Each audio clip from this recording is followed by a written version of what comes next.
ternyata ini model kuisnya kurang seamless gitu. Jadi ya udah nanti kita perbaiki lagi ya di kuis-kuis selanjutnya gitu. Dan mungkin kita mulai aja gitu membuka jawaban dari warming up questions-nya ini. Nah, menurut kalian dari sini apakah modelnya multiplikatif semua atau aditif semua atau ada satu yang multiplikatif perkalian gitu ya dan satunya yang sifatnya penambahan. Nah, jawabannya apa? Jadi di sebelah kiri ini biasanya dia multiplikatif karena ada ciri-cirinya yang variasinya ini sangat kuat gitu, sangat tinggi variasinya untuk pergerakan dari time series periode pertama hingga time step akhirnya, dan ada tren di sana ya kan. Jadi trennya itu naik. Jadi kalau untuk tren bila itu sama-sama naik ya tidak masalah, itu bisa berlaku untuk kedua model entah yang multiplikatif ataupun yang aditif. Nah, yang membedakan adalah bagaimana kita melihat variasinya ya, variasi dari sinyalnya. Naik turunnya dalam satu siklus itu kalau dia lebih dynamic itu biasanya lebih kepada model yang multiplikatif gitu. Dan variasi ataupun ini nyebutnya ya amplitudo. Nah, bagaimana dengan yang aditif? Nah, kalau yang aditif bisa kita lihat. Jadi yang kiri itu multiplikatif ya, kalau yang kanan tuh aditif. Dan bisa kita lihat di sini sama-sama punya tren yang meningkat, tapi variasinya ataupun amplitudonya dari siklus ataupun dari time step 1 hingga akhir itu cenderung tidak terlalu besar variasinya. Ya, jadi itu pengamatan yang bisa kita lakukan dari time series kita.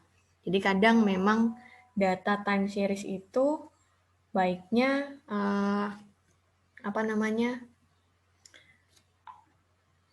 bukan hanya dari tabel kita ngelihatnya, langsung aja di plot. Ya, di plot itu juga jangan langsung semua, karena kadang kalau langsung semua, sinyalnya akan berhimpit dan susah untuk diamati kan. Jadi kita bisa ambil sampel tertentu, misalnya mungkin 50 atau 100 data pertama saja dulu yang diplot. Agar apa? Agar pattern-nya itu terlihat dan bisa diamati. Nah, dari sana itu salah satu judgement yang bisa kita berikan kepada raw data kita ya. Ini terkait yang multiplikatif atau yang aditif model. Nah, sekarang suara saya terdengar ya? Saya masih di sini ya? Masih Bu, dengar Bu. Oke. Nah, sekarang kita lihat jawaban untuk nomor 2. Dari sini, nah, kalau yang satu ini stationary atau non-stationary? Disebut coba. Stationary, Bu. Siapa ini yang bilang?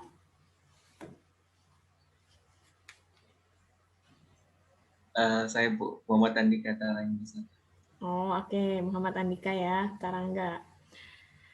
Ada yang mau men-tackle jawabannya?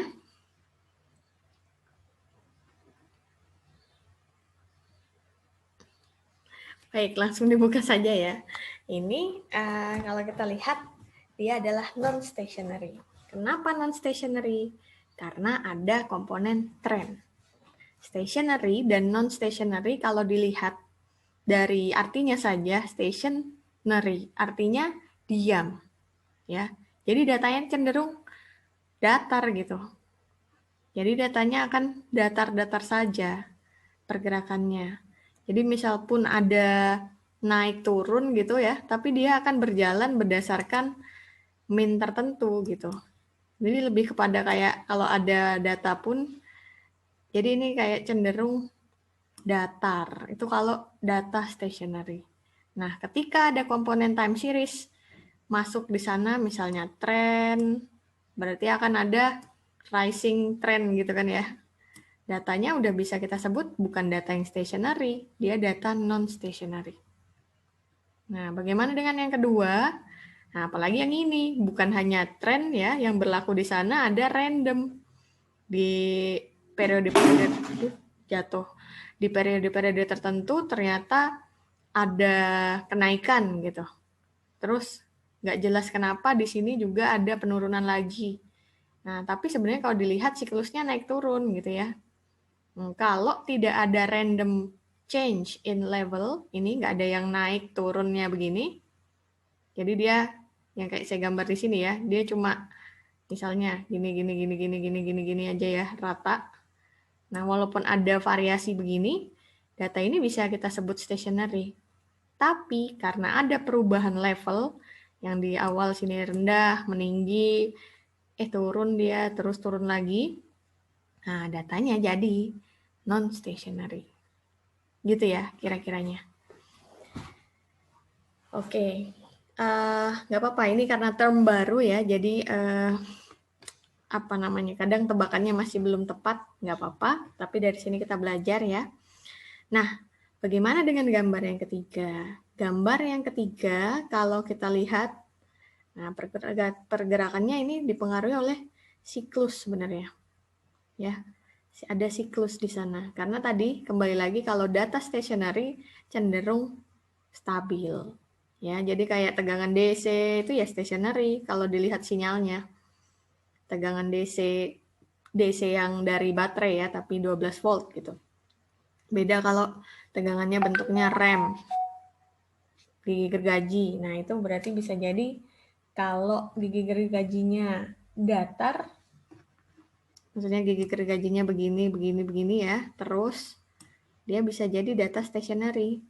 Tapi kalau gigi gergajinya step naik ke atas, misalnya begini, nah ini jelas data non-stationary, karena ada tren di sana.